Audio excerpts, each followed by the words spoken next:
I got a call yesterday from my local gun store, Ann Arbor Arms, and they said they have the Smith Wesson CSX in stock, and I was certainly welcome to come in and take a look at it, although I don't own it yet, so I'm not shooting it. I saw several other reviews on the CSX, and I had expectations. Did those expectations hold true? Stay with me and we'll find out.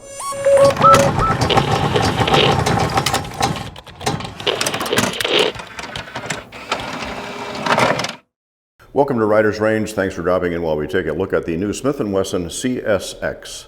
This is it's an interesting pistol. I'm a Smith & Wesson fan from way back when. When this came out, there were a couple of early reviews on it. MD Polo did a real thorough tabletop review on it. Nothing fancy.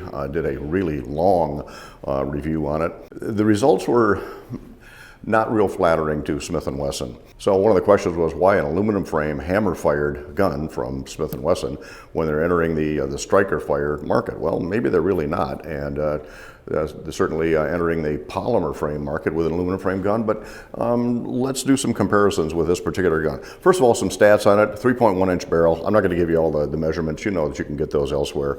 It is a 9mm. It is a double stack, and it'll hold 12 plus 1 or 10 plus 1 depending, and it is hammer fired.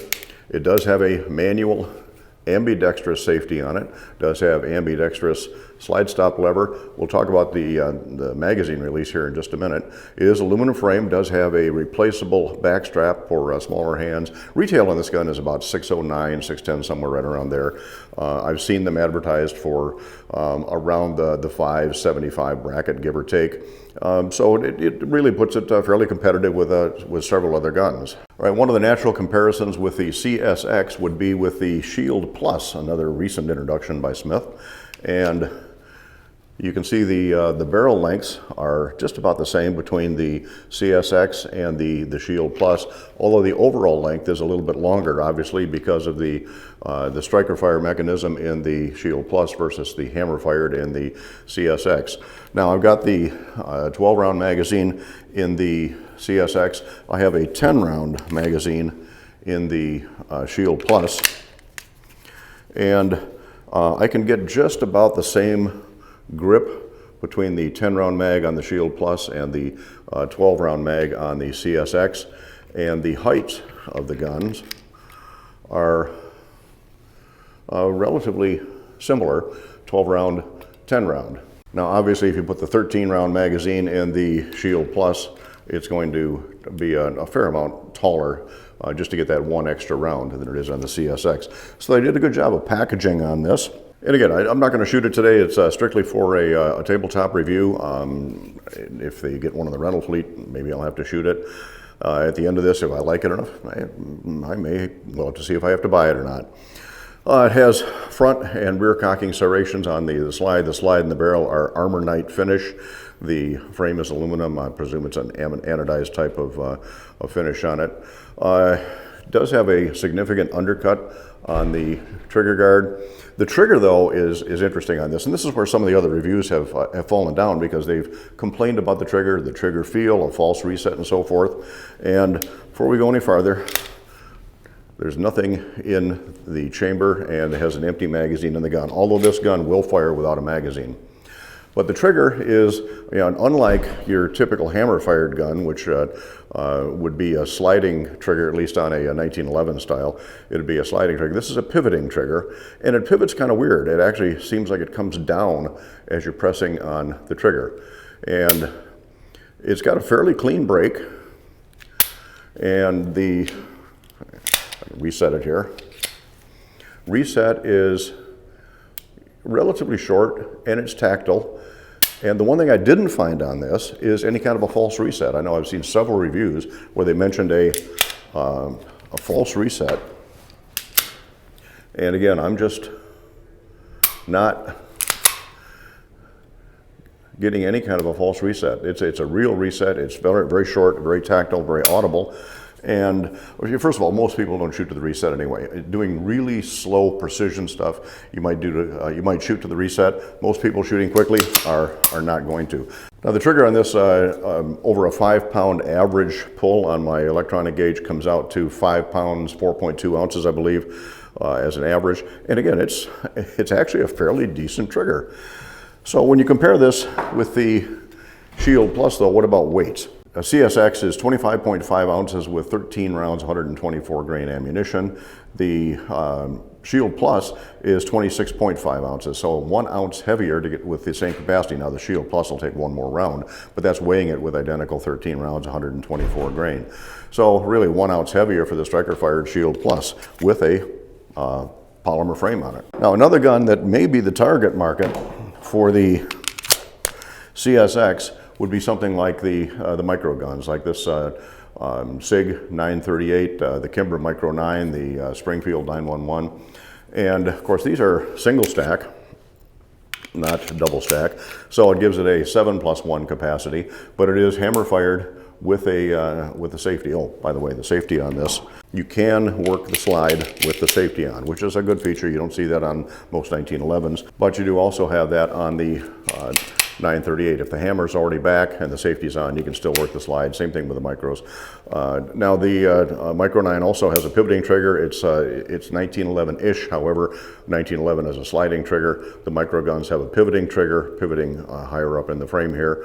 And they also, well, this one at least has an ambidextrous safety on it, but not ambidextrous slide stop lever. The differences though, again, the 25.5 ounces loaded with 13+1 in the CSX, 21.2 ounces in the 938, that's with 8 rounds of the same ammunition. So obviously a lighter gun, but lower capacity. One thing I haven't quite figured out on the 938, or excuse me, on the CSX is the spacer for the longer magazine. I can see where this could be a problem if you're carrying this not as the primary but as a reload, and you try to reload the thing, the spacer is up a little bit, you end up jamming the thing in, you get your finger pinched between the spacer and the base plate. You ought to just make a base plate that is more suitable for this, or find some way to keep that spacer from sliding around. So again, the trigger is not at all what I expected. It's actually a pleasant surprise. Now I mentioned the magazine release. It is positive. It does stick out a lot. It's got good texture on it. And it is ambidextrous, but not in the normal sense. They actually provide a separate magazine release with this. So you take this one out, replace it with a right-handed one. Why it's replaceable, I have no idea.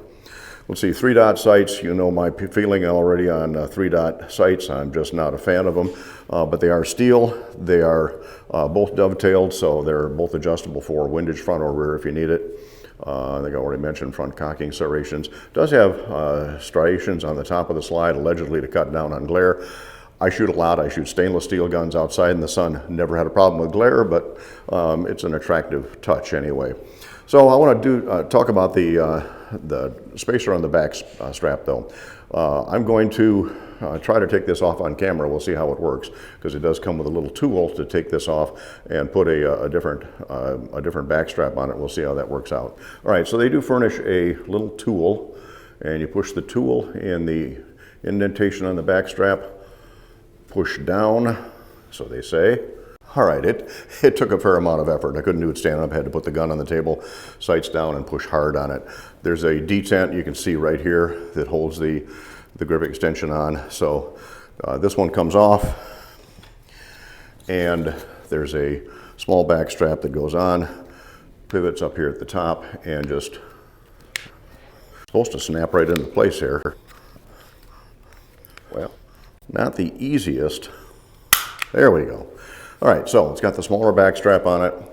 Still fits my hand, but it leaves a weird space here on the side that has no traction on it and a slight indentation.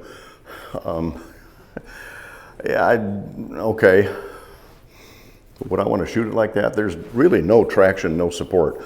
Now, if you get a good solid grip with your support hand, you're going to fill in this part of the grip, but there's no traction at all up here. No traction even on this side. You do have front material. I understand this pops out too. I haven't figured out how to do that. I'm not going to on a store gun here. And a fair amount of traction on the back, but really nothing on the sides. So I'm not sure. I'd really have to get some range time with this to see if that's going to be any good. But without the traction where my hands really need it, I'm really not sure here. All right, I'm going to try to take this one back off, put the other one back on, because there's one other thing I want to talk about on this. All right, so we got the other one off, took some effort, and this one goes on just a little bit easier. One thing I've seen from a couple other reviews is, now I shoot with a high thumb position, and I believe that a gun with a manual safety, you should always be riding the safety with your thumb so you know where it is. You get under it, and during recoil, that's a possibility that safety could be knocked on. The safety, by the way, my Shield Plus also has a safety. This one is really hard to activate when you're actually shooting it. On the 938 micro guns and whatever, it's a whole lot easier. And this actually has a usable manual safety. Not as good as a 1911, but I could still get my thumb on it and ride it with my thumb on top of the safety. Now, I've seen a couple other reviews where when the gun recoils, they're getting slide bite right here on their thumb. And I can see where that could happen, although working the slide, I'm really not feeling where I would on this gun. Now, maybe once I got some range time with it, that might happen. I talked to one of the salesmen downstairs when I picked this thing up, and he said that a couple of folks in the store have tried it, and a couple thought they would get slide bite, and one other didn't. So we'll have to see how it goes. Anyway, have no idea how it shoots yet. Debating whether or not I should buy it, and it actually surprises me because this trigger is a whole lot nicer than I really thought it would be. So surprising that it actually works better than I thought it would. I just don't, I guess if any negative, the only negative I'm really going to have, well, two negatives. One is the lack of texture, but the second thing is, why is there a trigger tab safety on a hammer fired gun that has a manual safety? I haven't figured that out, other than the fact that so many people are used to, well, gee, it's got to have a trigger safety. You know, if it's got a hammer safety, you can wrench on that trigger all day long and it's not going to pull. So that trigger tab safety, it's not even going to work as a drop safety. You got the hammer safety, the firing safety on. If I get a chance to shoot this thing, we'll have to do a follow-up. Otherwise, it is not anywhere near the negative that I thought it would be. In fact, actually, I think there's a lot of positives to say about this gun. Certainly the fact that it's lighter than the Shield Plus. The only thing is, with a hammer and a manual safety, you do need to train to always work that safety off. Otherwise, even if you carried it with the safety off, which would be kind of dumb with a hammer-fired gun, although striker-fired guns are primarily, some of them are 100% cocked with no safety. So the only difference is you see that this is cocked, whereas you don't see a striker-fired gun is cocked.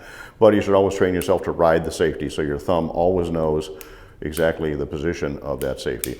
All right, that's hopefully a relatively quick look at the new Smith & Wesson CSX aluminum framed compact or subcompact 9mm pistol. And I want to thank Ann Arbor Arms for letting me do a quick tabletop on this up here in their training room. And maybe I'll get a chance to shoot it. If I do, we'll let you know. So meanwhile, thanks for stopping by Riders Range.